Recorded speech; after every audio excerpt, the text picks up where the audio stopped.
கிட்டத்தட்ட நம்ம குமரிக்கண்டத்தை கண்டுபிடிச்சிட்டாங்க. நம்ம காரைக்கால் பக்கத்துல 50 கிலோமீட்டர் தாண்டி அதை கடலை தாண்டி நம்ம குமரிக்கண்டத்தை கண்டுபிடிச்சிட்டாங்க. தென் அது பேர் தான் பூம்புகார்னு சொல்லி ஒரு நகரை கண்டுபிடிச்சிருக்காங்க. தென் அந்த நகரில் வந்து பழைய காலத்து கட்டிடங்கள், பழைய காலத்து சிற்பங்கள், இந்த மாதிரி நம்ம வந்து இப்ப இருக்கிற காலகட்டத்துல வந்து நம்ம வந்து செங்கல் ஹாலோ பிளாக்ஸ் வச்சுதான் நம்ம வீடு நம்ம கட்டிட்டு இருக்கோம். இது வந்து அப்ப இருக்கிற காலகட்டத்துல, அதாவது 15,000 வருஷத்துக்கு முன்னாடி கற்களை வச்சு கட்டியிருக்காங்கன்னு சொல்லி இந்த ஒரு ப்ரூஃப் வந்து சொல்லுது. 15,000 வருஷத்துக்கு முன்னாடி இது கடலுக்குள்ள மூழ்கி இருக்கலாம். அதாவது பூம்புகார் வந்து 15,000 வருஷத்துக்கு முன்னாடி கடலுக்குள்ள மூழ்கி இருக்கலாம்னு சொல்லி இப்ப இருக்கிற சயின்டிஸ்ட் வந்து சொல்லிக்கிட்டு இருக்காங்க. இது எப்படி ப்ரூவ் பண்றாங்க? அது மட்டும் இல்லாம தென் வந்து பிரமிடு வந்து எகிப்து பிரமிடு 5,000 வருஷம் தான் பழமையானது. தென் இது வந்து 15,000 வருஷத்தை தாண்டி இருக்கும்னு சொல்லி ஏகப்பட்ட தியரி சொல்லுது. தென் இதை பத்தி தான் இந்த வீடியோல பார்க்க போறோம். வீடியோக்குள்ள போறதுக்கு முன்னாடி ஹலோ எவ்ரிவன், நான் தான் பிளாக் டிஷர்ட். நம்ம சேனல் புதுசா யாராச்சும் பார்த்துருந்தீங்கன்னா மறக்காம நம்ம சேனலை சப்ஸ்கிரைப் பண்ணிட்டு ஃபுல்லா அந்த வீடியோ பாருங்க. தென் அப்பதான் உங்களுக்கு டீட்டெயிலா புரியும். வாங்க ஸ்ட்ரைட்டா நம்ம வீடியோக்குள்ள போயிடலாம். தென் இதுக்கு வந்து ஒரு சின்ன ஸ்டோரி ஒன்று எக்ஸ்பிளைன் பண்ணிடுறேன். தென் என்ன தியரி வந்து சொல்லப்படுது அப்படின்னு சொல்லி சின்ன ஸ்டோரி மட்டும் சொல்லிட்டு தென் அதுக்கப்புறம் வந்து டீட்டெயிலா சொல்றேன் உங்களுக்கு. கிட்டத்தட்ட 150 வருஷத்துக்கு முன்னாடி, அதாவது 1886 வருஷத்துல வெஸ்டர்ன் கண்ட்ரீஸை சேர்ந்தவர் தான் அந்த பிளிப்ஸ்கேட்டர். இவர் என்ன பண்றாருன்னா மடகாஸ்கருக்கு போய் ஒரு உயிரினத்தை கண்டுபிடிக்கிறாரு. அந்த உயிரினம் பேர் தான் லிமுர். அந்த உயிரினம் வந்து மடகாஸ்கர்ல மட்டும் தான் உயிர் வாழுதே தவிர ஏன் ஆப்பிரிக்கால கூட இது உயிர் வாழலைங்க. தென் இது பொதுவா இந்தியாவில எங்கேயுமே உயிர் வாழல. இது முக்கியமா நம்ம இந்தியாவில தமிழ்நாட்டுல இது வந்து இருக்கு. அதோட எலும்புகளாகட்டும் படிமங்களாகட்டும் ஏகப்பட்ட விஷயங்கள் வந்து மடகாஸ்கர்ல இருந்து எப்படி இந்தியாவுக்கு வந்திருக்க முடியும்னு சொல்லி ஏகப்பட்ட தியரி சொல்லுது. தென் இதெல்லாம் ஒரு பக்கம் இருந்தாலும் இந்த கடலை தாண்டி எப்படி வந்திருக்க முடியும்?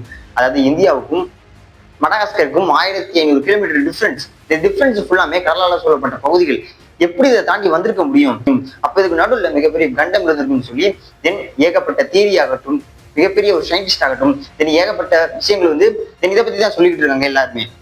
ஓகே, இதெல்லாம் ஒரு பக்கம் வச்சிருவோம். இப்ப ரீசெண்டா போயிருக்குது என்னன்னா, என்ன போய்கிட்டு இருக்குன்னா, வெஸ்டர்ன் கண்ட்ரீஸை சேர்ந்த மக்கள்லாம் என்ன சொல்றாங்கன்னா, தென் அவங்க ஊர் கட்டுக்கதைகள் புராணங்கள் என்ன சொல்லப்படுதுன்னா, தென் வந்து நம்ம ஊர்ல தமிழ்நாட்டுல எப்படி நம்ம குமரிக்கண்டத்தை பத்தி பேசிக்கிட்டு இருக்கோமோ லிட்ரலி அதே மாதிரி அதே ஸ்லாங்ல அதே மாதிரி தென் அவங்க என்ன பேசுறாங்கன்னா அட்லாண்டிக்னு சொல்லி அவங்க ஒரு தியரிஸ், அதாவது கட்டுக்கதைகள் புராணங்கள்ல என்ன சொல்லப்படுதுன்னா, தென் ஒரு கடலுக்குள்ள மூழ்கிய அழகான ஒரு கார்டினேட், பழைய காலத்து சிற்பங்கள் நினைஞ்ச அது மட்டும் இல்லாம பழைய காலத்து கட்டிடங்கள், பழைய காலத்து நாணயங்கள், நம்ம ஊர்ல நம்ம எப்படி பில்டிங்ஸ் அண்ட் காம்பவுண்ட்ஸ் தான் கட்டிருப்போம் அந்த மாதிரி லிட்ரலி அவங்க ஊர் கட்டுக்கதைகள் புராணங்கள் இதை மாதிரி எல்லாம் சொல்லப்படுது.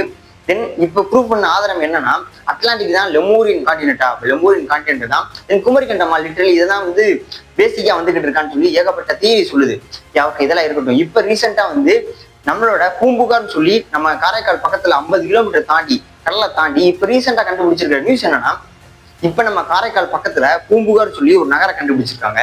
அது வந்து காரைக்காலை தாண்டி ஒரு 50 கிலோமீட்டர் தாண்டி கடலை தாண்டி ஆழ்கடல்ல அந்த பூம்புகார்னு ஒண்ணு கண்டுபிடிக்கிறாங்க. தென் லிட்டரலி இதை பாத்தீங்கன்னா பழைய கட்டிடங்கள், இதுக்கு அடியில வந்து கடல் மட்டத்துக்கு அடியில பழைய காலத்து கட்டிடங்கள். இப்ப நம்ம ரீசெண்டா கட்டிக்கிட்டு இருக்கிற வந்து தொழில்நுட்பம் என்னன்னா, செங்கலை வச்சோ இல்ல ஹாலோ பிளாக்ஸ் வச்சுதான் நம்ம லிட்டரலி இப்ப கட்டிக்கிட்டு இருக்கோம். ஒவ்வொரு கட்டிடங்களாக எல்லாமே வந்து இப்ப நம்ம புதுசு அப்டேட் ஆகிட்டு இருக்கோம். இதெல்லாம் வந்து கட்டிக்கிட்டு இருக்கோம். தென் அப்ப இருக்கிற காலகட்டத்துல, அதாவது 15,000 வருஷத்துக்கு முன்னாடியே ஹாலோ பிளாக்ஸ் எல்லாம் யூஸ் பண்ணலாங்க. சாதாரண கற்களை வச்சு பெரிய பெரிய பில்டிங் வரைய கட்டியிருக்காங்க. தென் அது மட்டும் இல்லாம பழைய காலத்து சிற்பங்கள் ஆகட்டும், பழைய காலத்து நாணயங்கள் ஆகட்டும், இந்த மாதிரி ஏகப்பட்ட விஷயங்கள் வந்து அது மட்டும் இல்லாம பானைகளை செய்யும் இடங்கள் இருக்கு பாத்தீங்களா, தென் அதுவும் கண்டுபிடிச்சிருக்காங்க. கப்பல் நிறுத்தும் துறைமுகத்துக்கு பக்கத்துல பெரிய டவர் இருக்கும். தென் அந்த டவர் ஃபுல்லாமே இடிஞ்ச நிலையில தென் ஆழ்கடல்ல பூம்புகார்னு சொல்லி ஒரு இடத்துல ஆழ்கடல்ல இதெல்லாம் வந்து லிட்டரலி கிடைச்சிட்டு இருக்கு. ஓகே, இதெல்லாம் வந்து எவ்ரிதிங் இதெல்லாமே கிடைக்குது. பட் ஆனா வந்து இது 15,000 வருஷத்துக்கு முன்னாடிதான் இது வந்து கடலுக்குள்ள மூழ்கி இருக்குமா அப்படின்னு சொல்லி இப்ப என்ன சொல்றாங்கன்னா, ஆமா கண்டிப்பா அது சுனாமியாலதான் வந்து இது வந்து கடலுக்குள்ள மூழ்கி இருக்கும். இப்ப என்ன சொல்லப்படுறாங்கன்னா, கடலாலதான் இப்ப வந்து கடல் அலைகள் சுனாமியாலதான் இவ்வளவு பெரிய ஒரு பூம்புகார் வந்து கடலுக்குள்ள மூழ்கிருக்கும்னு சொல்லி இப்ப இருக்கிற ரிசர்ச் எல்லாம் சொல்லிக்கிட்டு இருக்காங்க. தென் அப்ப கடலுக்குள்ள மூழ்கிடுச்சு. ஓகே, இவ்வளவு பெரிய நாடு வந்து 15,000 வருஷத்துக்கு முன்னாடி கடலுக்குள்ள மூழ்கிடுச்சுன்னா இதுக்கு என்ன ப்ரூஃப் இருக்குன்னு சொல்லி மிச்ச கண்ட்ரி எல்லாம் கேட்கும்போது நம்ம இந்தியன்ஸ் வந்து என்ன சொல்றாங்கன்னா, இதுக்கு ஒரே ஒரு ஆதாரம் தான் இருக்கு. தென் வந்து அந்த காலத்துல 15,000 வருஷத்துக்கு முன்னாடியே மிகப்பெரிய ஒரு சுனாமி வந்து தூக்கி இருக்கணும். அது மட்டும் இல்லாம லிட்டரலி தூக்குறதுனால கடல் மட்டமானது ஒவ்வொரு இயருக்கும் தென் 1/inch வந்து டிஸ்டன்ஸ் வந்து மாறிக்கிட்டே இருக்கிறதுனால ஒரு குறிப்பிட்ட டிஸ்டன்ஸ் பாத்தீங்கன்னா 15,000 வருஷத்துக்கு முன்னாடி இந்த கடலுக்குள்ள மூழ்கி இருக்குன்னு சொல்லி இப்ப இருக்கிற சயின்ஸ் வந்து ப்ரூஃப் ஆகல. இப்ப இருக்கிற சயின்ஸ் வந்து ப்ரூஃப் எதுவும் பண்ணல. தென் ஆனா வந்து இப்படி இருக்கலாம்னு சொல்லி ஏகப்பட்ட தியரி சொல்லிக்கிட்டு இருக்கு. ஓகே, இந்த மாதிரியான டெய்லி இன்ஃபர்மேஷன் வேணும்னா, டெய்லி அப்டேட்ஸ் வேணும்னா நம்ம சேனல் சப்ஸ்கிரைப் பண்ணி வச்சுக்கோங்க.